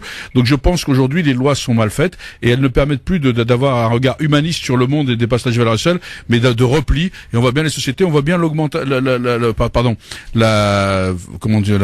croissance vertiginale que font les théories frontistes, haineuses, xénophobes, excluantes. Et donc je pense qu'il faut revoir notre logiciel, notamment en matière d'accueil. Je pense que c'est comme ça qu'on réglera le problème et non pas avec des centres d'accueil un peu plus ou un peu moins. Je crois qu'il faut revoir la politique d'asile, il faut revoir la politique d'accueil, il faut arrêter ce discours discours, on peut pas continuer à aller créer le chaos partout et s'étonner d'avoir des gens qui veulent fuir et qui veulent mieux vivre. Et donc il faut revoir nos logiciels de politique internationale, nos logiciels de politique d'asile. Enfin voilà, il y a un certain nombre. Je crois que le monde a changé, le XXIe siècle a bougé, et je pense qu'il faut qu'on revoie. Il faut, y compris sur l'Afrique, qu'on ait une approche humaniste et qu'on remette l'homme au cœur de nos préoccupations, de coopération et non pas que de la solidarité, parce que c'est bien beau de venir faire de la solidarité quand on a tout détruit et quand on a tout pillé. Eh bien, il faut revenir sur, il faut changer aujourd'hui de matrice et ne plus se suffire des aménagements à la marge, parce que c'est vrai qu'après on ira toujours et ces problèmes vont devenir récurrents. Si on change pas de matrice, les petites pannes de cette matrice discriminante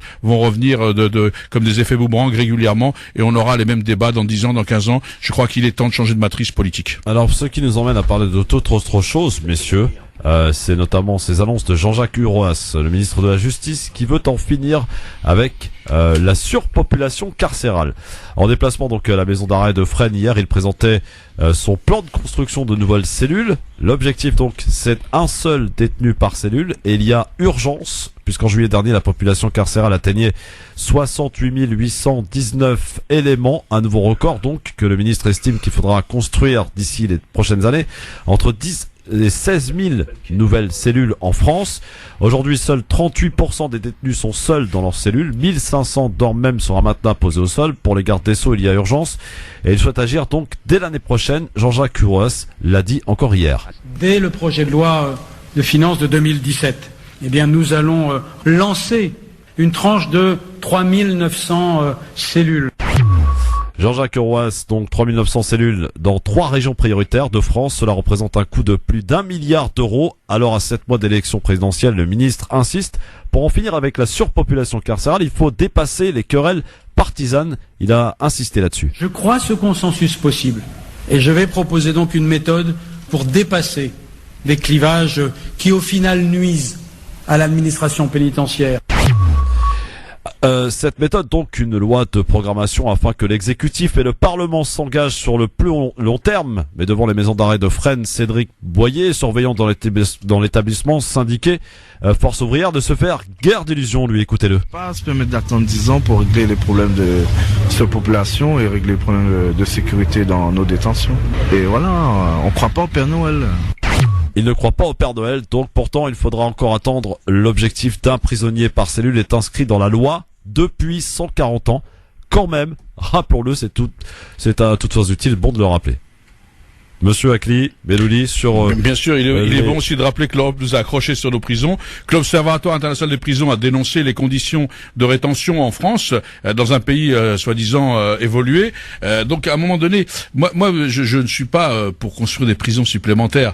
Moi je préfère qu'on construise des écoles, qu'on construise des postes de travail supplémentaires, parce que je crois qu'aujourd'hui il faut regarder aussi comment les gens sont condamnés. Il y a des gens, ils sont condamnés pour le faciès, pour leur origine, pour leur lieu de résidence. Voilà, on est aussi aujourd'hui.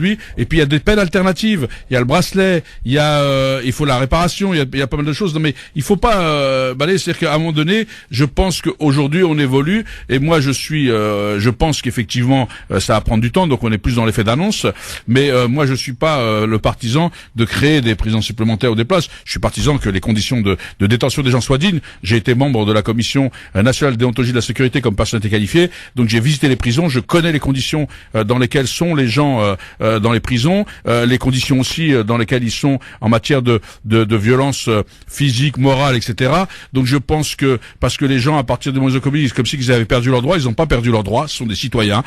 Et si on veut que les gens se réhabilitent et que les gens se reconstruisent, il faut les traiter comme des êtres humains et non pas les traiter comme des gueux ou des gens qui sont à la marge de la société. La société c'est ensemble. Et donc moi je suis partisan plutôt que de construire des places de cellules même si elles sont individuelles, de réfléchir à ce qui amène les gens et de construire à ce que des parcours intelligents soient mis en place, parce que moi j'ai envie d'envoyer plus les gens à l'école que dans des prisons.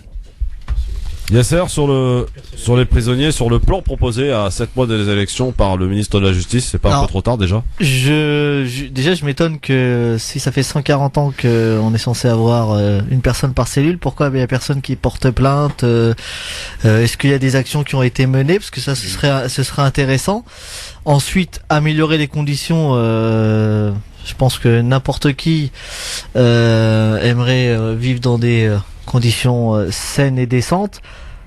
Et un peu comme Akli, je penserais d'abord à parler de prévention et d'essayer d'éviter que les jeunes ou que les gens aillent en prison. Et si on devait mettre de l'argent pour que les gens dorment bien, excusez-moi, je vais peut-être être un peu méchant, mais je préfère les mettre dans les banlieues, là où les gens ont des enfants et vivent dans des trottoirs. Ouais. Et je parle pas des conditions, pour ajouter ce que c'est, je parle pas des conditions de travail de ceux qui, parce qu'il faut quand même aussi connaître les conditions de ceux qui travaillent. Même si parfois, parce qu'il y a des gens partout, et les conditions de travail sont difficiles. Donc à un moment donné, je pense que aujourd'hui, on revient à la même chose. Je pense qu'on est à une période où on n'a pas assez réinterrogé la politique. On a continué à essayer de replâtrer des choses ou de dire, parce que si c'est le projet qu'on nous propose, on met des c'est pansements. plus, non, mais Christophe, si le projet de société qu'on nous propose, c'est plus de police, plus de renoncer à nos libertés et plus de prison, j'ai l'impression qu'on est un peu à contre-courant de ce qu'il veut. Les gens aspirent à mieux vivre, ils aspirent pas à finir encadrés par la police ou dans une prison. Allez, on va passer à toute autre chose maintenant. Voici les coups de cœur de nos deux chroniqueurs. Hop, on y arrive. France Maghreb 2, le coup de cœur. Et on va commencer par le coup de cœur de notre ami Yasser Malek pour nous parler d'un rendez-vous important qui aura lieu ce week-end. Alors, j'aimerais vous parler donc de la 32e édition des Virades de l'Espoir, donc qui aura lieu le 25 septembre, ce dimanche. Alors, déjà, on va expliquer un petit peu ce qu'est une virade, les Virades de l'Espoir. En fait, il s'agit de la grande journée nationale de lutte contre la mucoviscidose. La Virade de l'Espoir est un événement annuel festif, convivial, solidaire, organisé par des bénévoles chaque dernier week-end de septembre. Donc il s'agit en fait de venir donner son souffle, soit par la course à pied, soit par la marche, soit par le vélo, soit par d'autres formes. En faisant en fait, en se faisant parrainer, en remettant en fait ses dons à vaincre la mucoviscidose. Donc c'est l'association qui parraine ces virades. Et cette manifestation, en fait, elle a lieu pour collecter de l'argent, pour collecter des fonds pour la lutte contre la mucoviscidose et sensibiliser le grand public à cette maladie partout en France. Donc il y a à peu près 450 sites. Je vous invite à aller sur leur site et essayer de regarder si vous avez une course pas très loin de chez vous. Notamment, je sais que sur Paris, il y a le jardin d'acclimatation. Donc Château de Vincennes ou Château de Vincennes, non. Quoi? Acclimatation, Château de Vincennes, je suis pas sûr. Si, moi je crois que si. Hein. Ah ouais, c'est Château de Vincennes. Floral, non? Parc Floral, mais sur Château de Vincennes. Ouais, c'est à côté. Ah oui. Bon, tant mieux. Voilà. Moi, je vais toujours au jardin d'acclimatation, donc. Mais sans savoir où c'est. Oui, j'ai un GPS, tu sais. Ah bah voilà. Voilà, le rôle des GPS. C'est le GPS. Donc voilà. Ça vaut pas la bonne vieille carte. Hein. Vous en avez aussi sur le 92. Je sais qu'il y a le parc de Sceaux qui organise chaque année. Donc n'hésitez pas à regarder sur internet. Donc ça s'appelle les Virades de l'Espoir. Tout le monde peut y participer, soit vous pouvez courir, soit vous pouvez marcher, et en fonction de l'activité que vous choisissez, vous donnez un peu d'argent pour la participation. Les fonds qui sont récoltés sont reversés donc aux associations qui travaillent pour lutter contre la mucoviscidose. Je rappelle juste que aujourd'hui, Grégory Lemarchal devait avoir 33 ans, donc il est mort très jeune. C'est un symbole. C'est un symbole, je sais pas, il y a d'autres enfants, mais en tout cas, c'est vrai que il a fait un peu plus connaître cette pathologie-là, et je peux vous assurer, moi qui vois surtout les enfants qui sont atteints de cette pathologie, vous voyez, on fait bien d'habiter en France et d'être couvert par la sécurité sociale notamment. Voilà. Merci mon cher ami Yasser pour ce rendez-vous qui aura lieu ce week-end et auquel vous souhaitiez donc sensibiliser les auditeurs donc sur ces Virades de l'Espoir qui auront lieu ce week-end. Akli, ça te parle, toi, les Virades de l'Espoir? Bien sûr, parce que moi, j'ai beaucoup de mon soeur, mais c'est vrai que je pense que j'ai cru qu'Yasser allait dire à un moment donné, j'invite le petit Sarko, au lieu d'aller courir derrière les sans-papiers à Calais et de courir derrière les musulmans, à venir courir pour une cause juste. Au moins, il est voilà. Donc, j'ai pensé, parce que comme apparemment il aime bien courir, mais là, il court dans le vide, et là, il a pu courir pour une bonne cause. C'est pareil, il court aussi. Il est dans toutes les positions. C'est Sarkozy à la plage, Sarkozy je cours, Sarkozy à Calais. Sénégalais, Sarkozy. Ouais, on le voit partout, quoi, en fin de compte. Un épisode à suivre, c'est ça? Ouais, voilà. Au prochain épisode, il aurait pu la passer par la course. Alors, peut-être qu'il serait intéressant, profitons-en, si tu le permets, assez rapidement, parce que le temps malheureusement passe vite, mon cher ami Yasser. Oui. Qu'est-ce que la mucoviscidose? C'est quoi les symptômes, les conséquences, etc.? Alors, pour faire simple, ouais. On va essayer de faire simple. C'est une maladie donc qui touche un gène humain et en fait il y a un blocage d'un canal qui s'appelle le canal CFTR et en fait pour faire simple il y a un problème d'ion, c'est-à-dire que il y a un ion qui ne passe pas parce que ce canal est bloqué ou fonctionne mal et au final en fait tu as une atteinte à 90% qui est respiratoire. Parce qu'en fait, tu as du mucus qui reste coincé dans le poumon, et donc tu as du mal à respirer. Donc très souvent, en fait, les patients décèdent déjà de causes respiratoires. Et ensuite, tu as aussi pas mal d'autres organes qui sont touchés, notamment le foie et d'autres. Donc c'est une maladie qui touche essentiellement la population blanche, mais il y a beaucoup quand même de gens de notre communauté qui sont touchés et je rends hommage en fait notamment à tous les centres pédiatriques, ce qu'on appelle les CRCM. Donc essayez de regarder si vous avez le temps. Ça n'a rien à voir avec les CRCM du CFCM. Hein. Non, rien à voir. Donc voilà. Okay. Quand je disais Christophe, quand je parlais de Sarko, c'est pas parce que je fais une fiction sur lui, c'est parce que comme Yasser a parlé quand même. Hein. Non, Yasser a parlé du jardin d'acclimatation. Il parle du jardin d'acclimatation Neuilly, le Boulogne, il est à côté, c'est sa sortie matinale, quoi. Ah oui, c'est vrai. Non, mais tu vas peut-être nous faire ton coming out, mon cher ami Akli, hein? J'espère pas, parce que là, ce serait ma mère qui serait terriblement déçue. Ah, bon. Allez, puisque t'es là, mon ami Akli, on va parler avec toi musique. Alors, pourquoi musique? Pour toi, ton choix, ton coup de cœur, explique-nous un peu pourquoi tu as choisi cette chanson. Parce que je suis comme Yasser, c'est cohérent avec La Vie tranchée.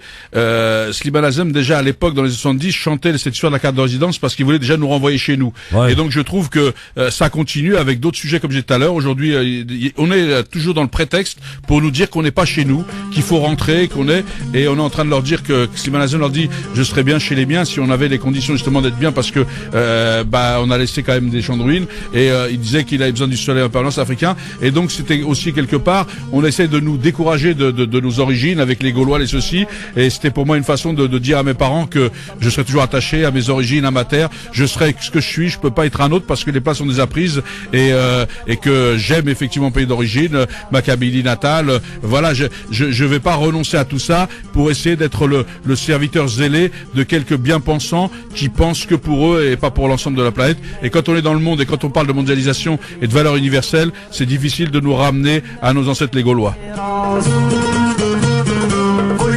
Les conférences pour étudier tous les sens.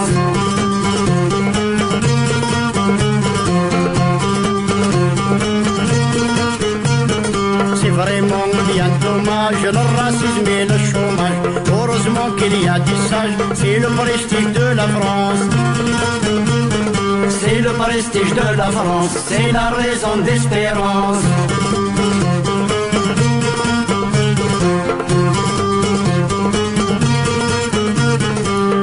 الخدمة يوارن ذي مقريت تقابلن يرناس السوم رخيصن وقرناس تياد لا شانس وقرناس تياد لا شانس مي تسعد لا ريزيدونس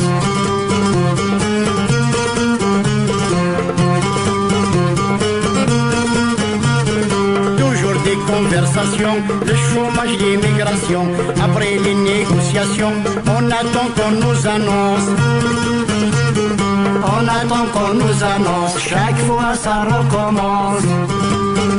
Slimane Azem, et je précise mon cher ami Akli que cette chanson est en duo avec un certain Nourdine Méziane pour cette chanson. Cheikh Nourdine, absolument, avec qui d'ailleurs il a beaucoup collaboré tout au long de sa carrière, Slimane Azem, avec qui il a offert d'ailleurs des sketchs.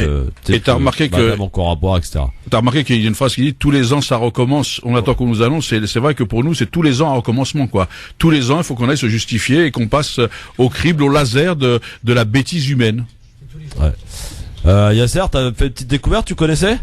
Alors je reconnais le style kabyle, Si je dis pas de bêtises, hein, parce que c'est vrai que les musiques kabyles ont à peu près toutes le même rythme, mais c'est ce qui. Alors ça, c'est mal connaître la musique kabyle. Écoute, pardon, te dire. Ce que j'en connais de la musique kabyle, bien entendu. Les mariages les musiques qu'on met dans les mariages, tu vois. J'ai été à un mariage algérien il y a pas très longtemps. Je peux t'assurer qu'entre les musiques algériennes et la musique kabyle, il y avait une différence.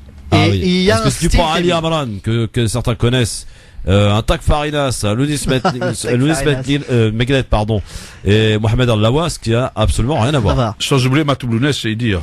Mais la voix, c'est la voix. Et le langage kabyle, il est unique.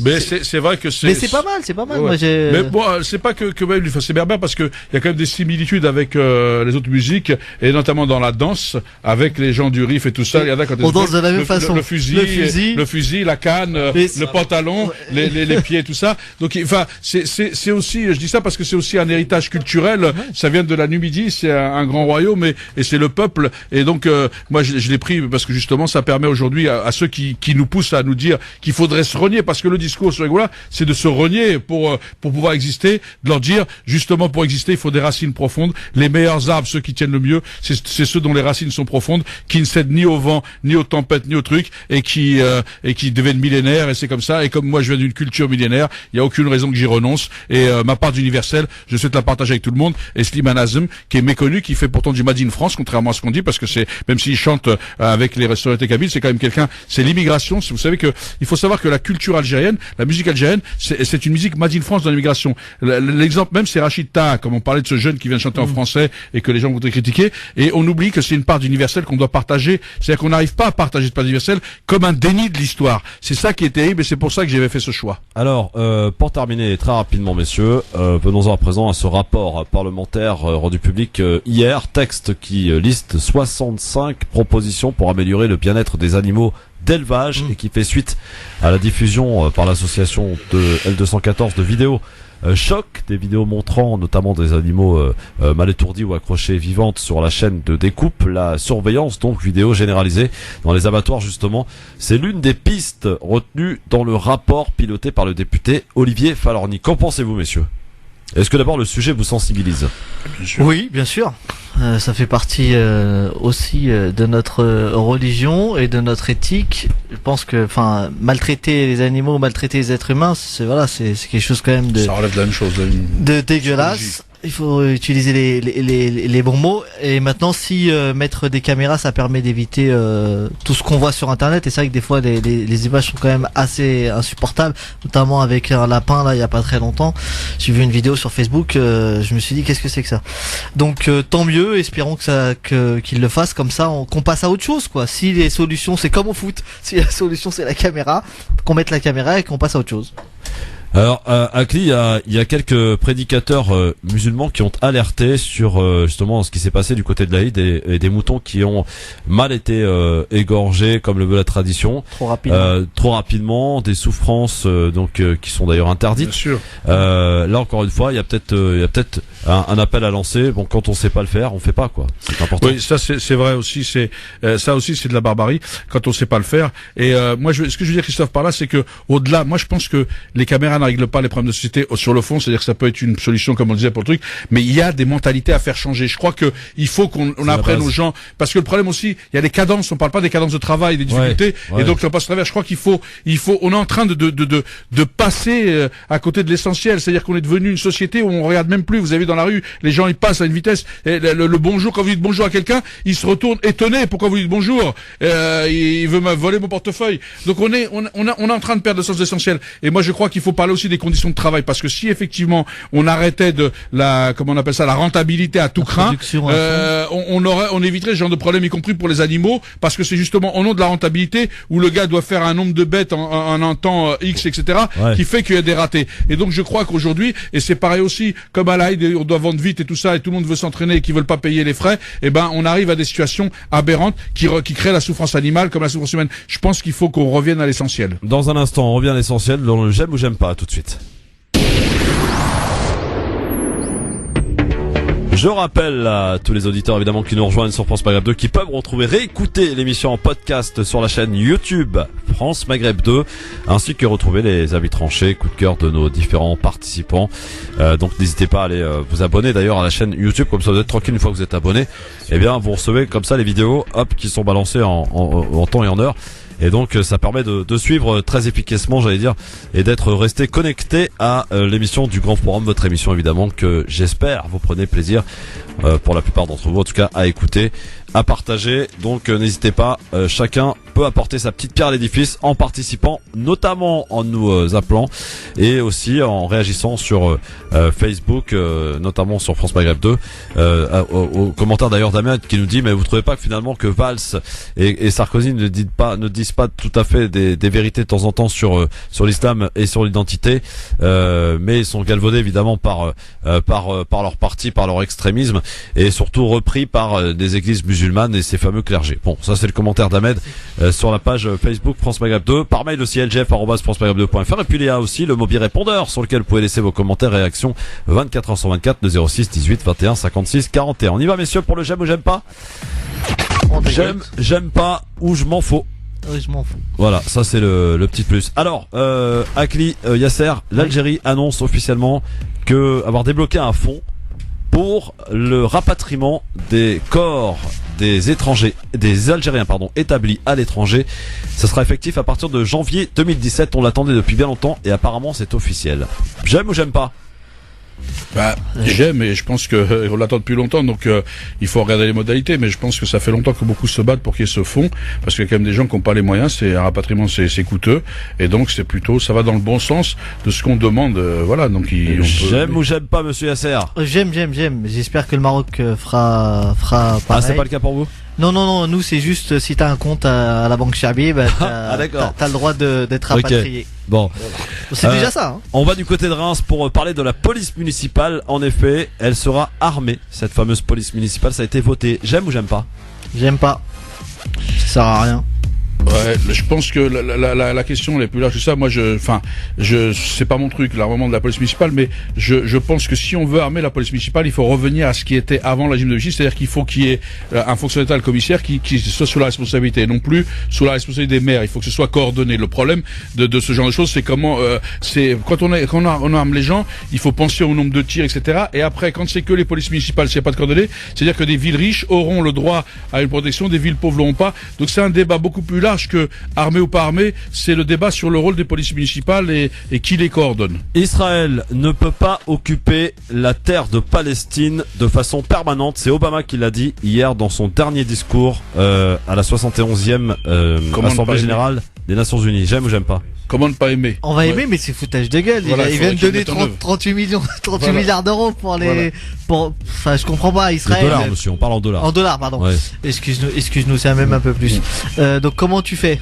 Tu donnes de l'argent et de l'autre côté tu dis c'est pas possible. Enfin, il faut qu'il appelle à des concessions de la part des deux parties. Oui, bien sûr. Ah, mais les concessions elles sont simples. Il y a les frontières de 67 qui doivent être mis en place. Il y a des gens je sais qu'il y a des gens qui veulent que la Palestine récupère tout, mais on peut pas non plus. Mais il faut pas. Mais en même temps qu'ils mettent ces résolutions, c'est-à-dire qu'on enlève les colonies, on leur donne un État et l'affaire est réglée. Je vois pas où est le problème mais c'est parce que les gens ne veulent pas donner toute la terre de Palestine et c'est là où ça pose problème. Donc on aime mais on est sceptique. Alors pour la suite, l'ancien footballeur Djibril Cissé, vous connaissez, a été braqué.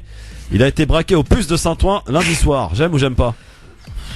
Alors l'homme politique dira j'aime pas parce que c'est ok, mais en même temps qu'est-ce que tu fous? Non mais on est dans le est-ce qu'on parle de tous les gens qui se font braquer tout ça? Je pense que ça s'appelle Djibril Cissé, on est d'accord, mais franchement j'en ai rien à foutre. Yasser s'en fout, Akli s'en fout. Jérusalem. Israël expulse une famille de sa maison qu'elle occupait, messieurs, depuis 1930. J'aime pas. Avec quelle famille? C'est une famille palestinienne qui occupait cette maison. Je n'avais pas annoncé la famille que je savais de qui s'agissait. Parce que Jérusalem, c'est là où c'est le croisement des régions, c'est le berceau. Il faut pas dénaturer cette ville qui doit être normalement, qui devrait être même le symbole, la protection des trois régions monothéistes, c'est-à-dire les chrétiens, les juifs et les musulmans. À partir du moment où on veut faire disparaître une des trucs, c'est plus Jérusalem. Et donc moi, Jérusalem, ça devrait être effectivement ce carrefour hétéroclite des religions, de l'universalisme, du vivre ensemble. Ça devrait être, mais donc, voilà, c'est pas. pour ça. Donc j'aime pas. Yasser, il aime pas non plus. Non, j'aime pas. Ouais. Enfin, et pour finir, on va du côté de Nîmes où on a interdit une conférence de Annie Ramadan. La justice d'ailleurs a confirmé cette interdiction. Le Conseil d'État a été saisi. J'aime ou j'aime pas? J'aime pas liberté d'expression. Voilà. Moi, je pense qu'effectivement, dans la liberté d'expression, après, si il faut pas faire, comme on dit, il n'y a pas de présomption, il faut pas faire des procès a priori, il faut le faire avancer quelque chose. Et donc, moi, je pense qu'au nom de la liberté d'expression, il a le droit de s'exprimer. Et je comprends pas que. Alors, voilà, là, le problème, c'est que lui, il a pas tenu. On connaît pas la teneur de ses propos. On interdit. Zemmour, il écume les plateaux télé pour insulter. Vous savez que tout ce que dit Zemmour, c'est normalement dans la loi, c'est 1 an de prison, 45 000 euros d'amende. 1 an de prison, 45 000 euros dans la loi Guesso. Le mec, il est pas poursuivi, personne lui dit rien. Et au contraire, et il y en a même qui disent, c'est un philosophe, c'est un idéologue, c'est c'est un intellectuel. Là, on sent bien le cri de l'Algérien, là. Et d'ailleurs, puisque tu en parles d'Éric Zemmour, tu sais qu'il y a une conférence qui était prévue le 22 septembre à Marseille, elle est maintenue. Ça se passe dans les locaux qui appartiennent à la municipalité de Marseille. Pourtant, un député socialiste a écrit pour demander l'interdiction. Ça a été maintenu. La municipalité de Marseille n'a même pas cru bon, d'ailleurs, de répondre à cette sollicitation du député socialiste. Voilà. Alors, comme dirait Akli, merci Akli Velouli, adjoint au maire de la ville de Bonneuil, d'être passé par chez nous. Yasser Malek, délégué hospitalier. La rencontre fut intéressante et surtout inédite aujourd'hui, puisque c'était la première pour votre première. Et chaleureuse. Ensemble, et j'espère pas la dernière en tout cas, messieurs. Non. J'espère. Ça va être très heureux d'être là. Merci Christophe à toi. Et je découvre Yasser qui, je pense, pose de vraies questions de société et n'est pas enfermé sur sur des questions où les gens voudraient nous enfermer. Dans un instant, Amar pour nous parler un peu d'Espagne, la télé, le sport au programme. Et puis demain, Ouieb Maghrebi sera de la partie, ainsi que Badri Ahmed, qui est lui un élu de Gentilly, que tu connais peut-être, Akli. Badri Ahmed, donc qui sera avec nous demain sur France Maghreb 2. Que je salue. Très bien, je vais transmettre. Tout de suite, 18h passé de 2 minutes. L'actualité, le rappel avec Marine Garel avant de retrouver dans un instant Amar. Bonsoir Marine.